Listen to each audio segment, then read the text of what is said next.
बिस्मिल्लाहिर्रहमानिर्रहीम। अस्सलाम वालेकुम। Welcome back to reaction channel guys. मैं हूं देवाशीष और ये है उपन। तो आज हम वीडियो लाए हैं idols of God in Jama Masjid of Agra. तो ये वीडियो है देवकी नंदन वर्सेस डॉक्टर जाकिर नायक की। तो चलिए वीडियो की तरफ चलते हैं और देखते हैं क्या नया है वीडियो में। रामलला के बाद अब श्यामलला की बारी। आपके लिए मैं बता देना चाहता हूँ, जिस समय औरंगजेब ने मंदिर तोड़ा था वहाँ से वो मूर्तियाँ लाई गई थी और वो मूर्तियाँ आगरा में जामा मस्जिद की सीढ़ियों में अंदर गाड़ दी गई थी। और जो भाईचारा निभाना चाहते हैं, 5 दिन में उनको दे रहा हूँ, 5 दिन, अगर 5 दिन में ये सब भाईचारे की बातें नहीं निभाई गई तो फिर हम बिस्मिल्लाहिर्रहमानिर्रहीम। अस्सलाम वालेकुम। सिर्फ 5 दिन है मुसलमानों के पास। सरेआम खुल्ला मुसलमानों को धमकियां कि आगरा की जामिया मस्जिद जो है उनकी सीढ़ियों के नीचे हमारे भगवान हैं, उनकी मूर्तियां हैं, अगर वो हमें नहीं दी गई तो फिर हम वही करेंगे जो हम करते आ रहे हैं। एक धर्म गुरु, एक कट्टर इस्लाम मुखालिफ हिंदू पंडित जिसका नाम देवकी नंदन है, वो सरेआम मुसलमानों को धमकियां दे रहा है। लेकिन आज की वीडियो के अंदर यही same question doctor Zakir Naik साहब से भी किया गया था कि औरंगजेब के टाइम में हिंदुओं के साथ बहुत बुरा सलूक किया गया था, मंदिरों को तोड़ के मस्जिदों में कन्वर्ट किया गया था, तलवार की नोक पर हिंदुओं को मुसलमान बनाया गया था। तो क्या ये सही है या फिर नहीं? डॉक्टर जाकिर नाइक साहब ने उसका क्या जवाब दिया था? तो चलिए आज की वीडियो बिना किसी देरी के शुरू करते हैं। रामलला के बाद अब श्यामलला की बारी, ये कहना है राष्ट्रीय कथावाचक इस समय देवकी नंदन ठाकुर हमारे साथ मौजूद है। और इनका कहना है कि अब जो बात जन्मभूमि की है वहाँ पर काम किया जाएगा और मिलकर काम करेंगे आप और बागेश्वर धाम के धैर्य शास्त्री जी। तो किस तरीके की ये रणनीति होगी और कैसे काम किया जाएगा श्यामलला में? देखिए, हम चाहते हैं कि जैसे रामलला का मंदिर अयोध्या में बन रहा है, वैसे ही भगवान श्री कृष्ण की जन्मभूमि जो प्रॉपर हमारे अंडर नहीं है इस टाइम, वहाँ जहाँ भगवान श्री कृष्ण का जन्म हुआ उस स्थान पर हम लोग पूजा करने नहीं जा सकते हैं। ये हम सनातनियों का दुर्भाग्य ही है कि हम लोग सिर्फ कोर्ट से और इनसे आशा रखते हैं, और संविधान के तहत हम ये चाहते हैं कि कृष्ण जन्मभूमि आज़ाद हो और बहुत जल्दी इसके लिए देशव्यापी आंदोलन प्रारंभ किया जाएगा। आपके लिए मैं बता देना चाहता हूँ, जिस समय औरंगजेब ने मंदिर तोड़ा था वहाँ से वो मूर्तियाँ लाई गई थी और वो मूर्तियाँ आगरा में जामा मस्जिद की सीढ़ियों में अंदर गाड़ दी गई थी। आप कल्पना कीजिए वो कितनी क्रूर भावना वाला व्यक्ति रहा होगा जिसने हम हिंदुओं की आस्था को, इष्ट को, ईश्वर को, हमारी भावनाओं को ठेस पहुँचाने के लिए, नीचा दिखाने के लिए भगवान की छवि को मस्जिद की सीढ़ियों में गाड़ दिया। हम लोग अगर ये बात करते हैं तो लोग कहते हैं भाईचारा भाईचारा, गंगा जमुना गंगा जमुना। मैं आप सभी के चैनलों के माध्यम से एक मैसेज देना चाहता हूं, जो गंगा जमुना तहजीब की बातें करते हैं और जो भाईचारा निभाना चाहते हैं, 5 दिन में उनको दे रहा हूं, 5 दिन। 5 दिन में उस जामा मस्जिद की सीढ़ियों की खुदवाई करके वो जो हमारे भगवान हैं, गोविंद हैं, वो हमको दे दें।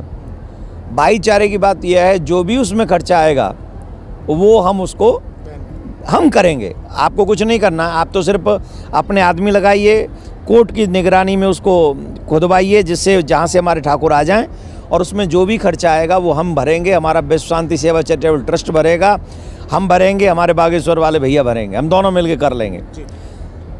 अगर 5 दिन में ये सब भाईचारे की बातें नहीं निभाई गई तो फिर हम कानूनी लड़ाई लड़ेंगे और कोर्ट में आगरा में एक और केस होगा, और कोर्ट के माध्यम से संविधान को ध्यान रखते हुए जामा मस्जिद में वो सब निरीक्षण करवाया जाएगा, जिससे हमारे भगवान हमको प्राप्त हो सकें।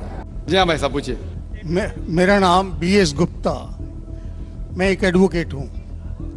2 कम्युनिटीज़ जो भारत में रहती हैं जी, 2 कम्युनिटीज़ जो भारत में रहती हैं, मेजॉरिटी कम्युनिटी 80% जिसको कहते हैं हिंदूस और 20% मुस्लिम्स, उनके बीच में गलत या सही ये भावना है कि इस्लाम जो फैला था वो तलवार के ज़ोर से फैला था। हिस्टोरिकल फैक्ट है या ये मिथ है कह नहीं सकते, लेकिन क्या ये सच है कि 3000 से 6000 तक हिंदू मंदिरों को गिरा के मस्जिद में बदला गया? क्या ये सच है कि स्पेशली औरंगजेब के वक्त में हजारों लाखों हिंदुओं को ज़बरदस्ती उनके जनेऊ काट के उनको मजबूर किया गया कि वो मुसलमान बने? नंबर 2, जो कि आज के समय के अनुसार एक सवाल मैं पूछ रहा हूं, हिंदुओं पर हिंदू मैरिज एक्ट लागू है, जिसकी परिभाषा में सिवाय क्रिश्चियंस और मुस्लिम्स को छोड़ के बुद्ध, जैन को, सिखों को, सबको शामिल किया गया है। क्या मुसलमानों का ये कहना नहीं बनता कि आप सबको शामिल करते हैं हिंदू मैरिज एक्ट में, इसका नाम बदल के एक ऐसा एक्ट बनाया जाए जो सब पे लागू हो, या इसके अल्टरनेटिवली एक यूनिफॉर्म सिविल कोड जो दोनों धर्मों के अच्छे टेनेट्स को शामिल करे, उसको लागू किया जाए। एक चीज मैं ये समझता हूं कि मुस्लिम लॉ में जो विल है, जिसके अंदर ये लिखा है कि 1/3 से ज्यादा कोई विल नहीं कर सकेगा, इसका मैं इनकॉर्पोरेशन अगर यूनिफॉर्म सिविल कोड बनता है तो मैं चाहूंगा कि वो हिंदुओं पे भी लागू हो। ये नहीं है कि हिंदू मैरिज एक्ट को अगर इंडियन मैरिज एक्ट में बदला जाए तो मुसलमानों पे लागू हो और हिंदुओं पे कोई चीज ना आए। मुझे इस्लाम में ये चीज बहुत अच्छी लगी। ऐसे ही कोई यूनिफॉर्म सिविल कोड के लिए ये मुस्लिम आगे क्यों नहीं आ रहे, इसकी वजह मुझे बताई जाए। भाई साहब ने 3 सवाल पूछे एक सवाल में। पहला सवाल के हिस्ट्री से पता चलता है कि इस्लाम तलवार के जोर पे फैला कि नहीं, लेकिन ये मुझसे पूछ रहे क्या ये हकीकत नहीं है कि 3000 से ज़्यादा मंदिरें गिराई गई थी और मस्जिद बनाए गए और बहुत से लोगों का कत्ल किया गया। ये बिल्कुल गलत है, अफवाह है। ये मैं कह सकता हूं कि कुछ मंदिरें शायद गिराई गई होंगी, इससे मैंने कहा तो एक भी मंदिर नहीं गिराई गई। हो सकता है कि कुछ मुसलमान अपने आप को जो मुसलमान कहते हैं उनने आके कुछ मंदिरों को गिराया होगा और मस्जिद बनाया होगा, हो सकता है। लेकिन ये कहना कि 3000 से 6000 मंदिर गिराए गए, ये बिल्कुल अफवाह है, बिल्कुल गलत है, बेबुनियाद है, बिल्कुल बेबुनियाद है। कुछ मुसलमान राजाओं ने गलत काम किए होंगे, उससे आप इस्लाम को दोषी नहीं ठहरा सकते। अगर हिटलर ने 60 लाख यहूदी को जिंदा जलाया तो मैं कह सकता हूं कि क्रिश्चियनिटी खराब है? बिल्कुल बेबुनियाद है। वो हिटलर ने किया, बाइबल में तो ही लिखा है कि जलाना चाहिए। इसी तरीके से ये खाली अफवाह है। कुछ मंदिरों को शायद गिराया गया होगा, मैं ये नहीं कहता कि नहीं गिराया गया, लेकिन उसको छोटी चीज को लेके उछाला जाता है मीडिया में और किताबें लिखी जाती है। आप देखो टीपू सुल्तान के खिलाफ आ गए। आज भी आप जाएंगे मैसूर के अंदर, उसके आजू बाजू आप देखेंगे तो टीपू सुल्तान के जो आंगन के अंदर है उसके अंदर मंदिर है। अगर आप ये कहते सच है कि 3000 से 6000 मंदिर को गिराया गया था, तो आप कैसा जिंदा बचे? आप कह रहे थे कि 1000 लोगों को कत्ल किया गया, आप कैसे जिंदा बचे? आप जिंदा बचे ये शहादत दे रहा है कि मुसलमान तलवार के जोर पे नहीं फैला। अगर ये सच होता था, आपने कहा 1000 लोगों का कत्ल किया, कुछ लोग का शायद कत्ल किया। देखो हर मजहब में there are black sheeps in every community. कुछ लोग हर मजहब में खराब निकलते हैं, वो मजहब की गलती नहीं, वो मजहब के मानने वाले की। क्रिश्चियन में आपको कुछ खराब लोग मिलेंगे, मुसलमान में मिलेंगे, हिंदू में मिलेंगे। अभी आप देखेंगे हिंदुस्तान के मुसलमान कुछ लोग ड्रग में डील करते, ड्रग में धंधा करते। ड्रग तो हराम है इस्लाम में, करते तो उनको दोष देना चाहिए, इस्लाम को नहीं। इसी तरीके से आप जो कह रहे 1000 लोगों का कत्ल किया, ये बिल्कुल बेबुनियाद चीज है। कुछ लोग का शायद किया होगा, और ये ही सबूत है। मैंने मेरी तकरीर में कहा कि 80% से ज्यादा गैर मुस्लिम हिंदुस्तान में हैं। ये शहादत दे रहे हैं कि इस्लाम तलवार के जोर पे नहीं फैला। आप लोग को क्यों छोड़ा उन लोग ने? आप उनके रिश्तेदार तो नहीं थे ना, आपको क्यों छोड़ा? 800 मिलियन 80 करोड़ गैर मुस्लिम को छोड़ा क्यों उनने? क्यों छोड़ा? अगर दमी था हुकूमत की 1000 साल, सब लोग को मुस्लिम बनाते थे। इससे यह जाहिर होता है कि इस्लाम तलवार के बलबूते पे नहीं फैला। कई लोग, कई गैर मुस्लिम इस्लाम से मुतासिर होके उन्होंने इस्लाम कबूल किया। तो यह कहना बिल्कुल गलत है। आपका दूसरा सवाल कि हमें क्या करना चाहिए? ये अलग-अलग लॉ नहीं होना चाहिए, सब एक ही कॉमन सिविल कोड होना चाहिए और सब मजहब की अच्छी चीजें लेके कॉमन सिविल कोड करना चाहिए। मैं आपके बिल्कुल साथ हूं, बाकी मुसलमान शायद आपके खिलाफ होंगे, मैं आपके साथ हूं। क्यों मैं साथ हूं आपके? पहला चीज, हम मुसलमान अगर दिगर मज़हब के बारे में जानेंगे, कभी कॉमन सिविल कोड की बात आती, सबसे ज्यादा नारा मुसलमान गलत है, गलत है। यह मुमकिन ही नहीं है, क्योंकि हिंदुस्तान में हिंदू मजहब के कितने फिरके हैं, यह मुमकिन ही नहीं है।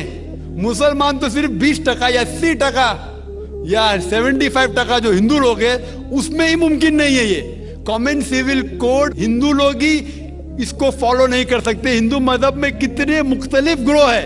एक कहता है कि बेटी को जाना चाहिए, एक कहता है बेटे को जाना जायदाद, एक कहता है कि जितनी खेती है वो नहीं जा सकती बेटी को, दूसरा ग्रोह कहता है, कितने मुख्तलिफ ग्रोह है, हजारों।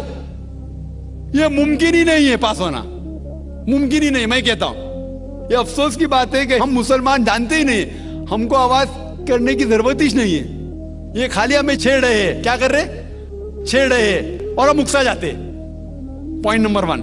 पॉइंट नंबर 2, मान लो आप लोग कबूल करते हैं कि कॉमन सिविल कोड होना चाहिए। आपने क्या कहा कि सारे धर्मों के अच्छी बात को लेना चाहिए। बिल्कुल सही। मेरा पहला सवाल, आप इस्लाम में एक चीज बताओ जो इंसानियत के खिलाफ है, तो हम निकाल देंगे उसको।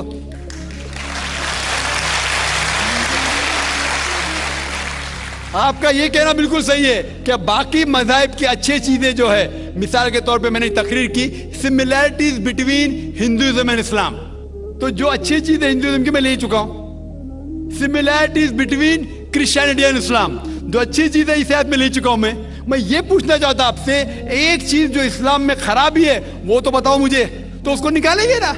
लेकिन मंच के ऊपर जब डिबेट होएगा, इंशाल्लाह मैं आऊंगा इंशाल्लाह। हाँ, मंच पे जब डिबेट होएगा कि हम क्या करेंगे, हर मज़हब की अच्छी चीज होंगी।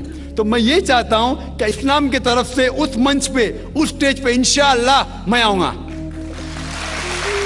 ये चैलेंज है। कोई भी शख्स हिंदुस्तान में हो, मिनिस्टर हों दो, कोई भी स्वामी हों दो, कोई भी शंकराचार्य हों दो, इंशाल्लाह मैं तालिबे इल्म हूं इस्लाम और दीगर मज़हब का।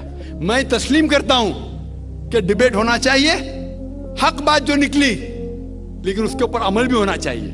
हक बात जो सबसे बेहतरीन है इंसानियत के लिए, उसके ऊपर अमल होना चाहिए। इसलिए जो आखिरी किताब जो अल्लाह सुब्हानहू व तआला नाजिल की कुरान शरीफ, वो इंसानियत के लिए सबसे बेहतरीन किताब है, उसके ऊपर अमल होना ही चाहिए। आपका तीसरा सवाल, क्या ये हिंदू जो है इनहेरिटेंस के अंदर, ये इनहेरिटेंस जो होता है इस्लाम के अंदर, 1/3 हिस्सा, 1/3 हिस्सा हम विल में दे सकते, देना जरूरी नहीं है, दे सकते हैं। इस्लाम के जो विल के अंदर जो आता है इनहेरिटेंस, वो कुरान की आयत है सूरह निसा की सूरह नंबर 4 आयत नंबर 11, 12 और 176। उसमें कहा गया है कि जो भी आपकी जायदाद है, अल्लाह सुब्हानहू व तआला कह चुका है कि आपके बेटे को बेटियों से डबल मिलेगा। आगे लिखा गया है आपके वालिदैन को 1/6 मिलेगा। सिर्फ अगर बच्चे हैं तो वालिदा को दोनों को 1/6, अगर बच्चे नहीं है तो वालिदा का 1/3। आगे बढ़ती आयत नंबर 12 पे लिखा है कि आपकी बीवियां जो आपके लिए छोड़ेंगी, अगर बच्चे नहीं आपको आधा मिलेगा, बच्चे हैं तो 1/4 मिलेगा। आप जो आपके बीवियां के लिए छोड़ते हैं, बच्चे नहीं तो उनको मिलेगा 1/4, 1/4, बच्चे हैं तो 1/8, 1/8। ये डिफिकल्ट है, याद रखना, आप जाके रेफरेंस देख सकते हैं, सूरह निसा सूरह नंबर 4 आयत नंबर 11 से 12। और इसके बाद अगर आप किसको विल करना चाहते हैं अपनी जायदाद, मैक्सिमम 1/3, लेकिन ये विल जो करेंगे आप, ये इन लोगों में से नहीं होना चाहिए। आपने कैसे थे कि मैं मेरे बेटे से ज्यादा मोहब्बत करता हूं, बड़े बेटे से, इसलिए उसको ज्यादा दूंगा, ये बिल्कुल गलत है। लेकिन जो ये दायरे में नहीं आते हैं इनहेरिटेंस के, उनको आप 1/3 हिस्सा दे सकते हैं। आप कहते हैं आपको ये चीज बहुत पसंद है, आप भी करना चाहते हैं, आपको कौन रोक रहा है? इंडियन गवर्नमेंट के हिसाब से आप अगर विल करेंगे, क्या मैं मेरा 1/3 हिस्सा देना चाहता हूं, कोई भी रोक ले सकता हूं, मैं भी नहीं ना मिनिस्टर भी नहीं। और पूरा अगर फॉलो करना चाहते सच्चा धर्म, आप इस्लाम कबूल कर सकते, हम आपको वेलकम करते। आखिर दावाना अल्हम्दुलिल्लाह रब्बिल आलमीन। तो ये वीडियो में बात की गई है कि क्या आइडल्स ऑफ हिंदू गॉड्स वो आगरा के जामा मस्जिद में है या नहीं है। तो ये सारी बातें देवकीनंदन कह रहे थे कि हमारे मूर्तियाँ, हिंदू की मूर्तियाँ श्री कृष्ण की और उन सब की मूर्तियाँ है जामा मस्जिद। तो ये सारी बातें डॉक्टर जाकिर नाइक ने आगे उन्होंने कह दिया कि ये सब चीज़ें गलत है। कुछ उन्होंने वो मंदिर तोड़ने की बात की थी, तो कुछ मंदिर टूटे होंगे पर ये सारी चीज़ें गलत है कि वहाँ पे मूर्तियाँ है और ये सारी बोलते ना फेक स्टोरीज बना के रखी है कि हिंदू मुस्लिम्स लड़ते रहे आगे भी फ्यूचर में, और ऐसा बोलते हैं कि बहुत सारे हिंदूज को मुस्लिम कन्वर्ट कर दिया था। और वो डॉक्टर जाकिर नाइक ये बोलते कि अगर इतने सारे कन्वर्ट हो गए थे तो मतलब तो हिंदूज अभी इतने सारे क्यों हैं? There only 15 to 20% population of Muslim in India, तो 80-85% इंडियन हिंदू पॉपुलेशन है। तो ये सारी गलत बातें, ऐसी चीज़ें शायद नहीं हुई होगी औरंगज़ेब के टाइम पे। तो और मतलब फेक स्टोरीज बनाते हैं कि औरंगज़ेब को ज़्यादा एग्जेजरेट करके ख़राब बनाते।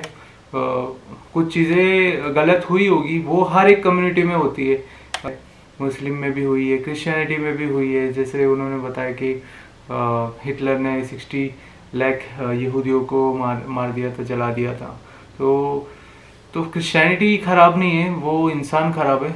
तो वही बोल रहे थे कि इस्लाम में भी देयर आर ब्लैक शिप्स, कि ख़राब इंसान होते हैं, वो ड्रग्स बेचते हैं या वो सिगरेट का कारोबार करते हैं, बहुत सारे हराम काम करते हैं, पर वो बोलते हैं हम इस्लाम फॉलो कर रहे हैं, पर वो इस्लाम फॉलो नहीं कर रहे, वो शिर्क करते हैं और वो एक्चुअली एथिस्ट की तरह रहते हैं। बट इन द कम्युनिटी आपको दिखाने के लिए वो एक्ट करते हैं कुछ मुस्लिम्स कि भाई हम भी आपके ग्रुप के, पर वो हराम काम करते रहते हैं। तो हर एक मज़हब में गलत इंसान रहते हैं। तो यही बोल रहे कि इस्लाम और कुरान शरीफ में ऐसी कोई भी ऐसी गलत चीज़ें लिखी नहीं गई है। वो डॉक्टर जाकिर नाइक से ज़्यादा कौन जान सकता है ना। वो एग्जांपल दे रहे थे ना, हाँ, कि दो बेटे हैं तो एक बड़ा बेटा है या छोटा, तो आप किसी एक को ज़्यादा प्यार नहीं कर सकते। yes. वो भी गलत है, तो फिर क्या यहीं भुगतना पड़ता है। सही बात है। तो ये और मतलब सारे बच्चों को बराबर प्यार करना, बराबर हिस्से देना और गलत ना करना, वरना क़यामत के दिन तो सबको वो चीज़ में गुजरना है, चाहे वो हिंदू, मुस्लिम, क्रिश्चियन हो, काफिर हो या कोई भी हो। तो ठीक है, चलिए और हम बातें करते रहेंगे इस टॉपिक पे, तो हम ख़त्म नहीं होगा, पूरा दिन भी कम पड़ेगा। हाँ, हम तो शुरू होते तो ख़त्म नहीं होते। तो चलिए, हमारा वीडियो कैसा लगा, रिएक्शन कैसा लगा, आप ज़रूर कमेंट्स करके ज़रूर बता देना और नए नए वीडियोस के बारे में शेयर करते रहना और हम देखेंगे, बनाते रहेंगे। तो चलिए मिलते हैं अगले वीडियो में, तब तक के लिए अल्लाह हाफिज़, खुदा हाफिज़, शुक्रान।